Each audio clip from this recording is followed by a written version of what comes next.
ছাত্ৰ ছাত্ৰীসকল Babul teaching YouTube চেনেলটোলৈ তোমালোকক পুনৰবাৰ স্বাগতম জনাইছোঁ। আজি আমি ক্লাছ 8 মেথছৰ এক্সাৰচাইজ 8.1ৰ কেইটামান কুৱেশ্যনৰ সমাধান কৰি উলিয়াম, গতিকে তোমালোকে অতি মনোযোগেদি চাই যাবা। কুৱেশ্যন নম্বৰ 5 কুৱেশ্যন নম্বৰ 5ত দিয়া আছে 5,000 টকাত কিনা চাইকেল এখন 12% লাভ লৈ বিক্ৰী কৰাৰ ফল চাইকেলখনৰ বেচা দাম উলিয়াব লাগে।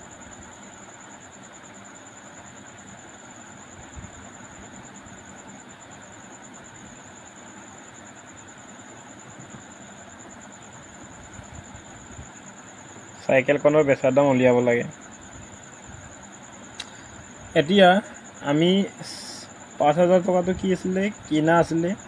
এইটো আমি কি বুলি ধৰিম, কষ্ট প্ৰাইচ, CP। কষ্ট প্ৰাইচ ইকুৱেল কিমান,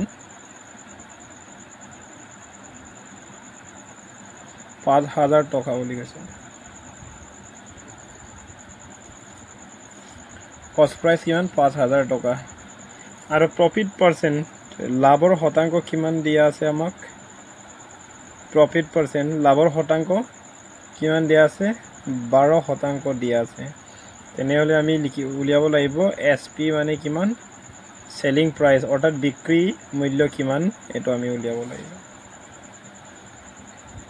আমি বিক্ৰী মূল্য এতিয়া ইয়াৰ পৰা যিহেতু আমাৰ ইয়াত কি দিয়া আছে, প্ৰফিট পাৰ্চেণ্ট, তাৰমানে লাভৰ শতাংশ দিয়া আছে, সেইটোৰ কাৰণে আমি বেলেগ এটা ফৰ্মুলা আমি এপ্লাই কৰিব লাগিব। অ'কে,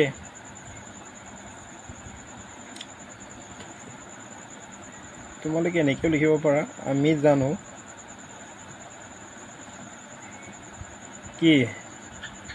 চেলিং প্ৰাইচ অৰ্থাৎ বিক্ৰী মূল্য ইকুৱেল, যদি প্ৰফিট পাৰ্চেণ্ট দিয়া আছে 100ৰ লগত আমি প্ৰফিট পাৰ্চেণ্টটো আমি প্লাছ কৰিম, ডিভাইডেড বাই 100 ইনটু কিনা দাম অৰ্থাৎ CP। অ'কে, তেনেহ'লে আমি কি লিখিম ইয়াত, 100 কিমান হ'ল, 100 প্লাছ প্ৰফিট পাৰ্চেণ্ট কিমান আছিলে, 12 আছিলে, তলত 100 হ'ব, আৰু CP কিমান আছিলে, 5,000 আছিলে। এতিয়া ইয়াত 0 0, ইয়াত 0 0 কেঞ্চেল আউট গ'ল, কিমান থাকিলে, 50 থাকিলে, এইফালে কিমান, 100 প্লাছ 12 মানে কিমান, 112 ইনটু 50, তেতিয়া কিমান হ'ব, এই দুটাটো পূৰণ কৰিলে হৈ যাব, 112 112 ইনটু 50, 0 0 0, 5 2 × 10, 5 2 × 10 শূন্য, 1, 5 1 5 6, 5 1 5, দেন 0 6 5, তেতিয়াহ'লে বিক্ৰী মূল্য কিমান আছিলে, 5,600 টকা। এতেকে এইটো লিখি দিবা, এতেকে বিক্ৰী মূল্য 5,600 টকা। এতিয়া কুৱেশ্যন নম্বৰ 6,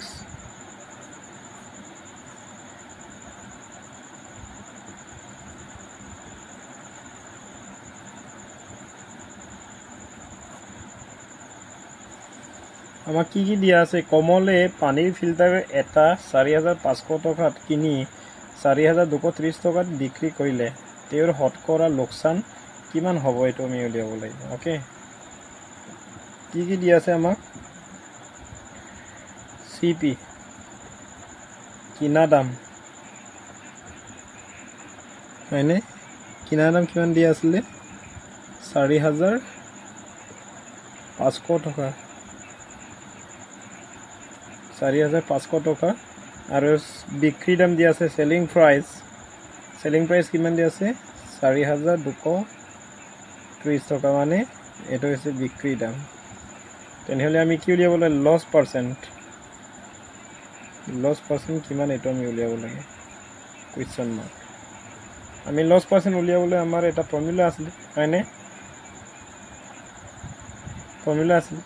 এই ফৰ্মুলাটো আমি এপ্লাই কৰিবগৈ লাগিব। আমি কি উলিয়াব লাগে, লছ পাৰ্চেণ্ট, প্ৰথমতে আমি লছ উলিয়াব লাগিব। অ'কে, এতিয়া লছ উলিয়াবলৈ হ'লে চেলিং প্ৰাইচৰ পৰা কষ্ট প্ৰাইচৰ পৰা চেলিং প্ৰাইচ মানি উলিয়াই দিয়াৰ লগে লগে লছ আহি যাব। এতেকে লিখিম আৰু আমি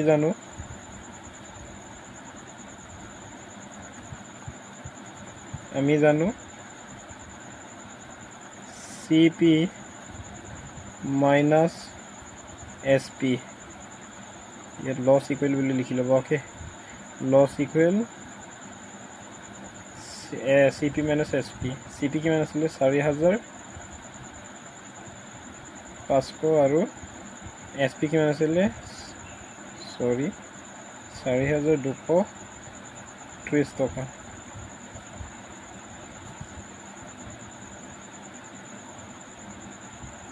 হয় নহয়? এতিয়া 0 পৰা 0 গ'লে 0, 10ৰ পৰা 3 গ'লে 7, 4 থাকিলে 4 পৰা 2 গ'লে 2, এইফালে 4 কিমান 270 টকা। এইটো হৈছে লছ। এতিয়া আমি লছ পালোঁ যিহেতু, হয়নে? এতিয়া আমি লছৰ শতাংশ উলিয়াব লাগিব। আমি কিমান লছৰ শতাংশ উলিয়াবলৈ হ'লে আমি এটা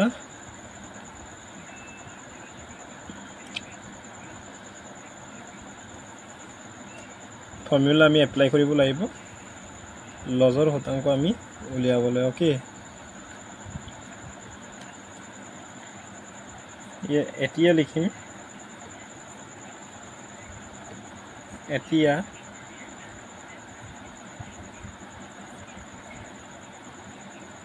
লছ পাৰ্চেণ্ট ইকুৱেল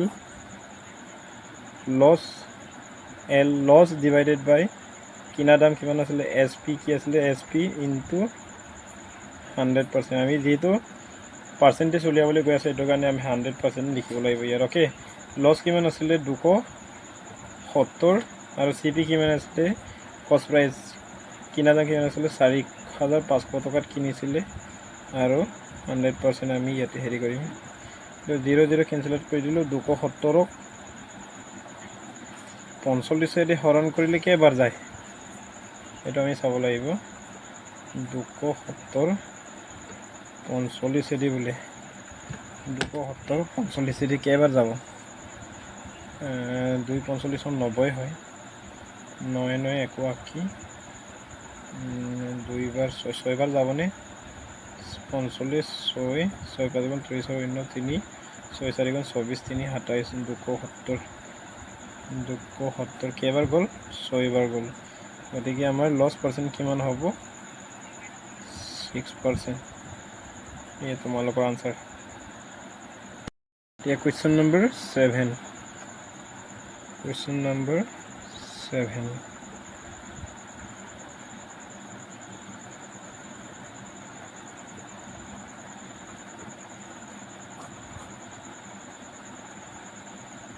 আমাক কি দিয়া আছে কোৱা দিয়া আছে এটা ঘড়ী দোকানীয়ে কিমান টকাত বিক্ৰী কৰিলে 785 টকাত বিক্ৰী কৰাত 5% লোকচান হ'ল। ঘড়ীটোৰ কিনা দাম উলিয়াব লাগে।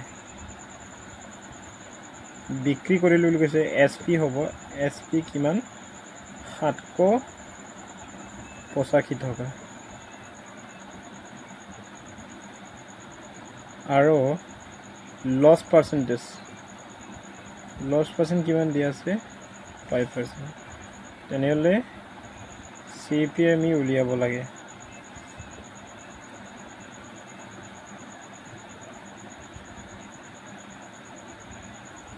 আমি জানো কি CP ইকুৱেল কিনা দাম ইকুৱেল কি হয় আমাৰ যিহেতু লছ পাৰ্চেণ্টেজ দিয়া আছে হয়নে, সেইটোৰ কাৰণে আমাৰ কিনা দামটো উলিয়াবলৈ আমি কি জানিব লাগিব ইয়াত লিখিব লাগিব 100 ডিভাইডেড বাই 100 মাইনাছ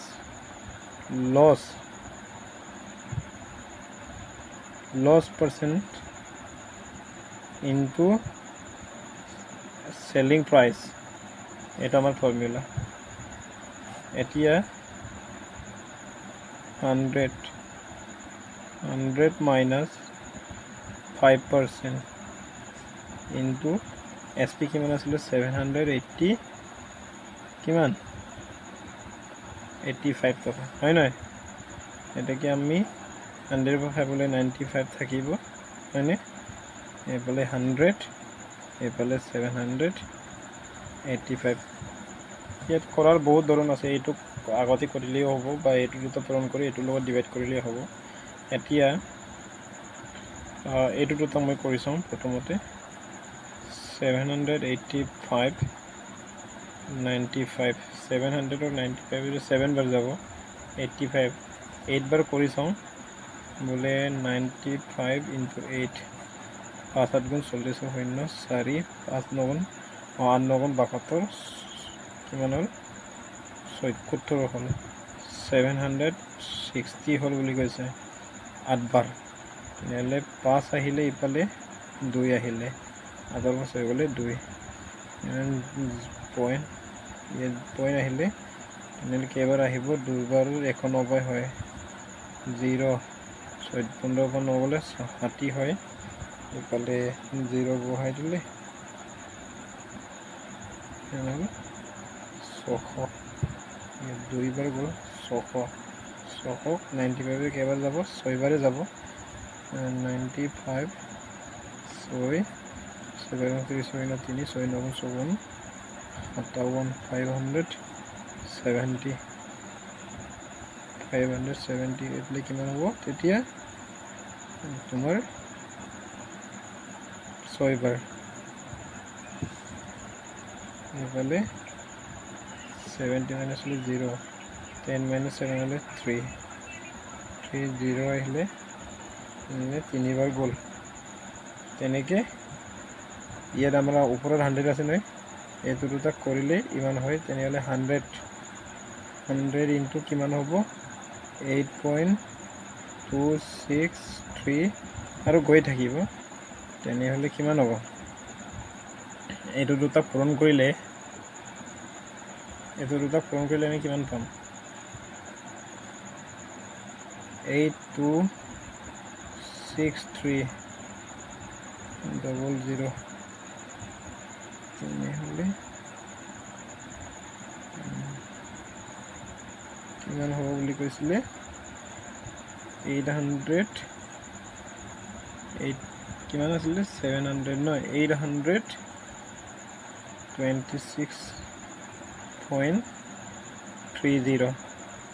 826 এইটো তোমাৰ 0 নহয় আৰু গৈ আছেতো গতিকে এইটো 3 লৈকে লিখি দিয়া আৰু ওকে আৰু গৈ আছে শেষ নহয় ওকে 826.33 হ'ব নে 4 হ'ব গৈ থাকিব ওকে এইটো লিখি দে ডেচিমেলৰ পাছত এটা লিখিলেই হ'ল এইটো আছে question number 7 question number 8 question number 8ত দিয়া আছে যদি 2টা বস্তুৰ বেচা দাম 11টা একে বস্তুৰ কিনা দামৰ সমান হয় তেন্তে শতকৰা লাভ বা লোকচান নিৰ্ণয় কৰিব লাগে আমি ইয়াত ধৰি ল'ব লাগিব ধৰা হ'ল কি বুলি কৈছে 2টা বস্তুৰ বেচা দাম 11টা একে বস্তুৰ কিনা দাম ধৰা হ'ল এটা বস্তুৰ কিনা দাম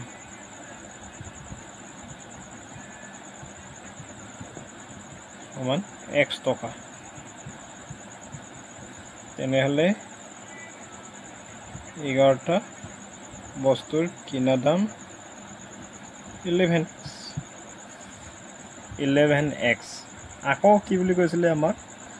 যে 2টা বস্তুৰ বেচা দাম 11টা বস্তুৰ কিনা দাম আছিলে হয় নহয় তেনেহ'লে 2টা বস্তুৰ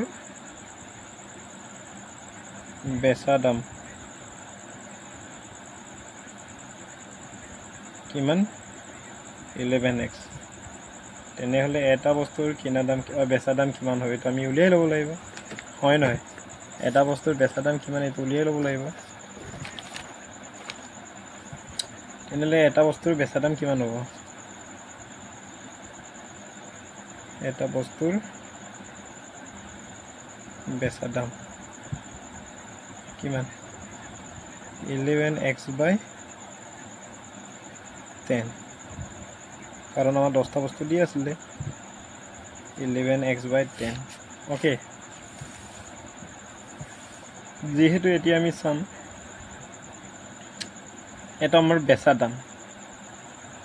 যেহেতু বেচা দামটোৱে কিনা দামতকৈ কি হৈ আছে বেছি হৈ আছে গতিকে বেচা দামটো কাটকে ডাঙৰ হ'ব ইয়াত কিমান দিয়া আছে 11x/10 দিয়া আছে আৰু বস্তুৰ কিনা দামত কিমান দিয়া আছিলে x আছিলে গতিকে বেচা দামটো অটোমেটিক আমি ক'ব পাৰোঁ যে ডেফিনেটলি আমি ক'ব পাৰোঁ কি 11x/10 টো x টকাতকৈ আমাৰ বেছি হ'ব গতিকে লেনদেনটোত কি হ'ব লাভ হ'ব গতিকে ইয়াত লিখিব পাৰা যিহেতু 11x/10 is greater than x কিনা দামতকৈ বেচা দামে ডাঙৰ হয় গতিকে আমি কি বুলি লিখিব পাৰোঁ গতিকে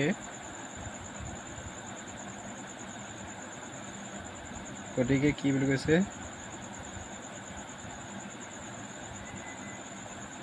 লেনদেনত লাভ হ'ব ওকে যদি লাভ হয় আমি এতিয়া লৈ যাম লাভটো এতিয়া আমি উলিয়াব লাগিব লাভ এতেকে লাভ ইকুৱেল আমি লাভটো উলিয়াব লাগিব হয় নহয় কিমান আছিলে 11x/10 মাইনাছ x তাৰ মানে বেচা দাম বিয়োগ কি কিনা দাম বেচা দামৰ পৰা কিনা দামটো বিয়োগ কৰি দিয়াৰ লগে লগে আমাৰ প্ৰফিটটো ওলাই যাব গতিকে 10 × x মানে 10x 11x minus 10x divided বাই 10 তেতিয়া কিমান হ'ব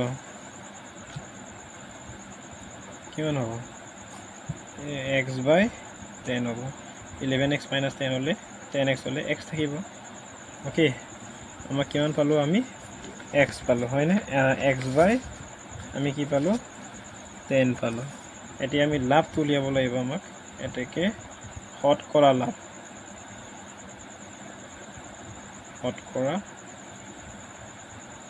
লাভ সমান এটা কলম কি আমাক কি দিয়া আছিলে বস্তু দিয়া আছিলে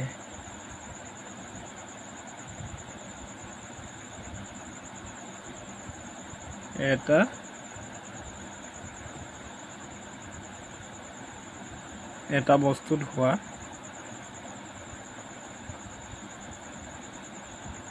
লাভ আৰু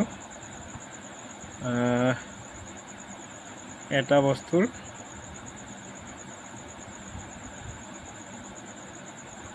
কিনা দাম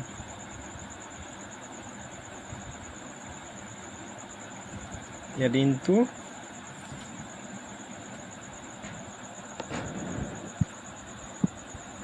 ইনটু আমি কি কৰিব লাগিব 100% কাৰণ আমি প্ৰফিটটো উলিয়াবলৈ গৈ আছোঁ হয়নে প্ৰফিট পাৰ্চেণ্ট গতিকে আমি লিখিম ইকুৱেল এটা কি বস্তুত হোৱা